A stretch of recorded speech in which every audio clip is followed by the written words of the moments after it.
ఐటీలో ఎంట్రీ కావాలా? Trainee software engineer గా అజా కోడింగ్ ట్యూటర్ లో 2 వీక్స్ ట్రయల్ పీరియడ్ లో వెంటనే చేరండి.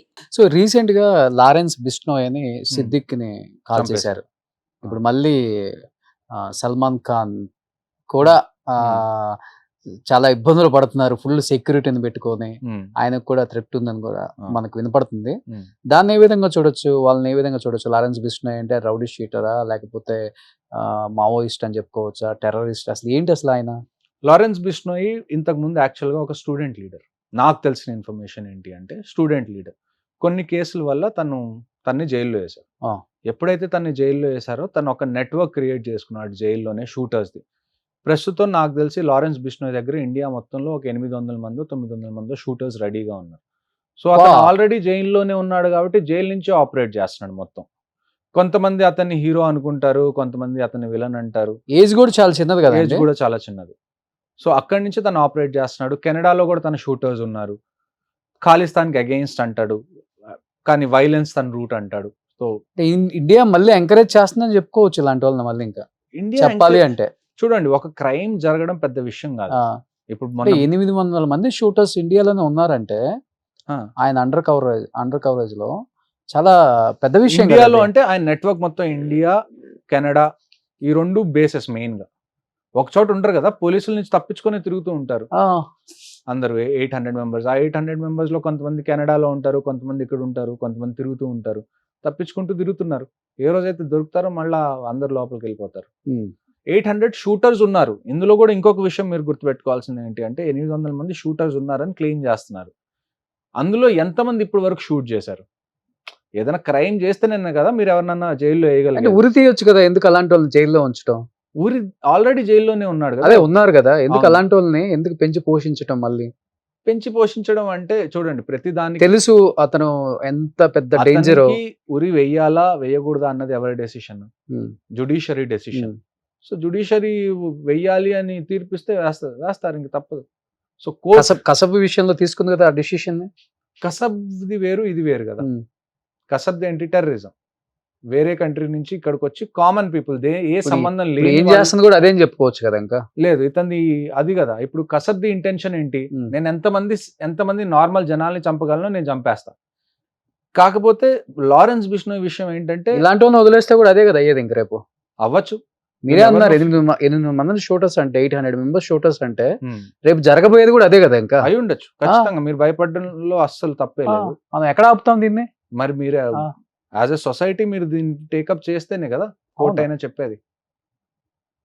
మీరు చెప్తుంటే 800 మంది షూటర్స్ అని.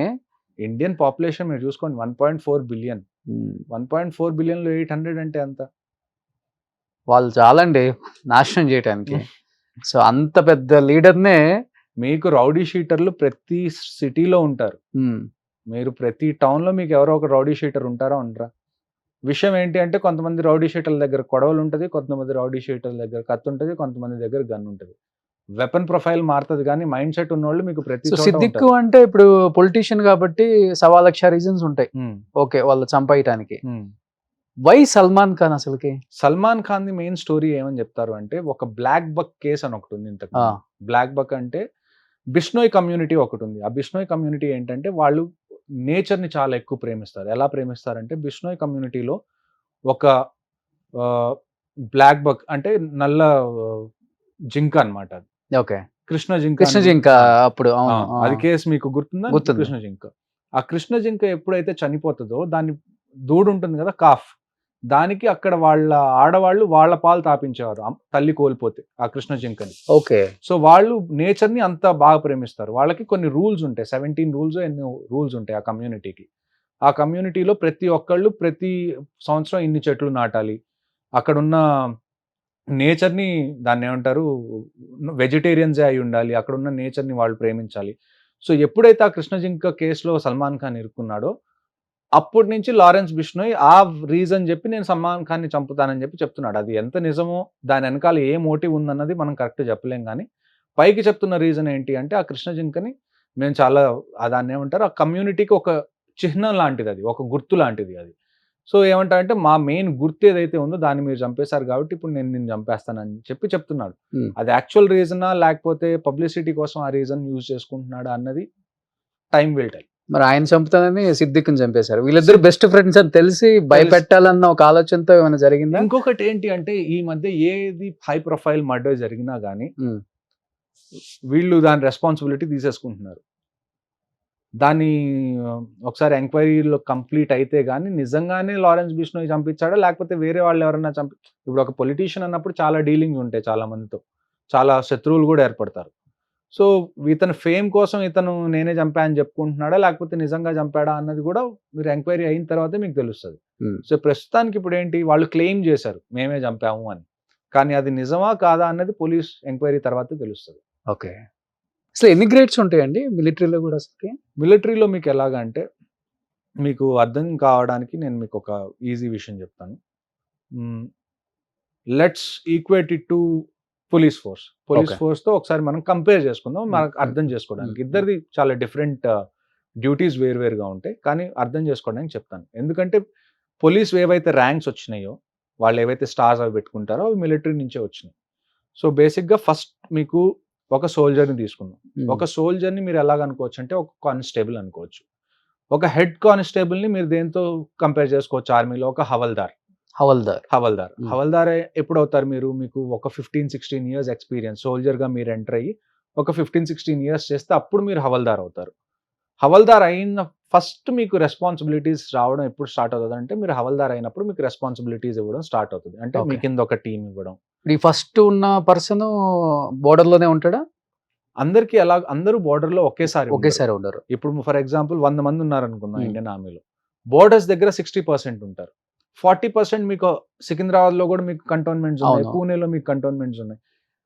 ఇక్కడ కూడా ఆర్మీ పర్సనల్ ఉంటారు, కొంతమంది కోర్సెస్ చేస్తూ ఉంటారు ఎడ్యుకేషన్ పరంగా. అంటే ఆర్మీలో చాలా టెక్నాలజీ ఉంటుంది, దాని గురించి చదువుకోవాల్సి వస్తుంది టైం టు టైం. సో వీటి కోర్సులన్నీ మన సికింద్రాబాద్లో జరుగుతాయి, పూణేలో జరుగుతాయి, ఢిల్లీలో కొన్ని కోర్సెస్ ఉంటాయి, చెన్నైలో కొన్ని కోర్సెస్ ఉంటాయి. కొంతమంది కోర్సెస్ మీద ఉంటారు, కొంతమంది లీవ్ మీద ఉంటారు, కొంతమంది ఇలాంటి చోట. అంటే ఆర్మీలో ఎలాగంటే 2 రకాల పోస్టింగ్లు ఉంటాయి. ఒకటి ఫీల్డ్ అంటారు, ఒకటి పీస్ అంటారు. ఫీల్డ్ అనే ప్లేసెస్ ఏంటి? కాశ్మీర్ లాంటి ప్లేసెస్, ఎక్కడైతే మీకు ఏదో ఒక కాన్ఫ్లిక్ట్ ఉంది, లేకపోతే ఎక్కడైతే మీకు క్లైమాటిక్ కండిషన్స్ అనేవి చాలా ఎక్స్ట్రీమ్గా ఉన్న ప్లేసెస్. ఫర్ ఎగ్జాంపుల్ మనం సియాచిన్ తీసుకుందాం, సియాచిన్ ఈజ్ అ ఫీల్డ్. అలానే మనం జైసల్మేర్ తీసుకుందాం రాజస్థాన్లో, ఎక్కడైతే అడార్ ఉంటుందో అది కూడా ఫీల్డ్. మనం నార్త్ ఈస్ట్ తీసుకుందాం, ఎక్కడైతే జంగల్స్ ఉంటాయి ఎక్కువ, అది కూడా ఫీల్డ్. ఇలాగ మీరు ఒక 3 to 4 years ఫీల్డ్లో పనిచేసిన తర్వాత దాని తర్వాత మీరు పీ స్టేషన్కి వస్తారు నెక్స్ట్ 3 years కోసం. సో ఒకసారి ఫీల్డ్లోకి వెళ్ళిన తర్వాత ఏమవుతుంది అంటే మీ బాడీలో చాలా చేంజెస్ వస్తాయి ఆ క్లైమేట్ వల్ల కానివ్వండి. ఇప్పుడు ఫర్ ఎగ్జాంపుల్ రాష్ట్రీయ రైఫిల్స్ తీసుకోండి. రాష్ట్రీయ రైఫిల్స్లో ఏమవుతుంది అంటే మీరు ఉదయం ఎక్కువ నిద్రపోతారు, రాత్రి మీరు అస్సలు పడుకోరు. Entire night you are on high alert ప్రతిరోజు. అలాంటి టైంలో ఏమవుతుంది అంటే మీ బాడీలో చేంజెస్ రావడం స్టార్ట్ అవుతాయి. ఒక మనిషి బయోలాజికల్ క్లాక్ ఎలా ఉంటుంది, హార్మోనల్ చేంజెస్ కూడా ఉంటుంది, హార్మోనల్ చేంజెస్ ఉంటాయి, మీకు ఇంజురీస్ అవుతాయి ఆపరేషన్స్లో. సో ఇలాంటి టైంలో ఏమవుతుందంటే ఒక 3-4 years మీరు ఫీల్డ్లో ఉన్న తర్వాత మీరు మళ్ళీ పీ స్టేషన్లోకి వస్తారు, మీరు రికవర్ అయ్యి మళ్ళీ ఫీల్డ్లోకి వెళ్ళడం. అప్పుడు కమాండర్ ఒకటి, హవల్దారి ఒకటి. ఫస్ట్ మీకు హవల్దార్ ఉంటుంది. ఇదంతా మీకు దాన్ని ఏమంటారు సోల్జర్ రిక్రూట్మెంట్లో. ఎవరైతే సోల్జర్గా ఒక 20-22 years చేస్తారో అప్పుడు మనకి ఫస్ట్ ర్యాంక్ ఏముంటుంది అంటే Nayab subedar. Nayab subedar is equivalent to ASI, assistant sub inspector. ఆ తర్వాత మీరు సుబేదార్ అవుతారు, సుబేదార్ మీకు ఈక్వలెంట్ ఎస్ఐ. ఆ తర్వాత మీకు సుబేదార్ మేజర్ వస్తుంది which is equivalent to CI. ఇక్కడ వరకు మీకు సోల్జర్స్ అంటే జేసీఓస్ అండ్ ఎన్సీఓ ర్యాంక్స్. ఇక్కడ వరకు జేసీఓ ఎన్సీఓ అంటే junior commissioned officers, non commissioned officers. ఇక్కడ వరకు వీళ్ళందరూ grade 2, grade 3 category officers. Next మీరు యూపీఎస్సీని తీసుకోండి. UPSC recruits for both IPS ఎలా ఉంటుందో ఆర్మీ ఆఫీసర్స్ కూడా అలానే ఉంటుంది. మీరు ఒకసారి ఆర్మీ ఆఫీసర్ అయిన తర్వాత మీకు వచ్చే ఫస్ట్ ర్యాంక్ లెఫ్టినెంట్. ఆ తర్వాత మీరు 2 years లెఫ్టినెంట్గా ఉన్న తర్వాత మీరు క్యాప్టెన్ అవుతారు.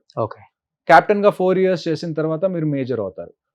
ఇంకొక ఆప్షన్ ఏముంటుంది అంటే మీరు ఒకవేళ సోల్జర్గా వెళ్ళారు, సోల్జర్ నుంచి కూడా మీరు ఆఫీసర్కి ట్రై చేయడానికి కూడా మీకు అవెన్యూస్ ఉంటాయి. ఏసీసీ అని ఉంటుంది, ఆర్మీ కెడెట్ కాలేజ్ అని. దాని ఎంట్రీ ప్రకారం ఏంటి అంటే మీరు ఒకవేళ ఆల్రెడీ సోల్జర్గా చేరి మీకు ఆఫీసర్ అవ్వగలిగే క్యాపబిలిటీస్ ఉన్నాయి అనుకోండి, మీరు ఆర్మీలోకి వెళ్ళిన తర్వాత కూడా ఎగ్జామ్ రాసి మీరు ఆఫీసర్ అవ్వచ్చు యాజ్ అ సోల్జర్. అంటే ఒక కానిస్టేబుల్గా వెళ్ళి కూడా మీరు ఐపీఎస్ ఆఫీసర్ అవ్వచ్చు. సో అలాంటి ఆపర్చునిటీ కూడా ఆర్మీలో ఉంటుంది.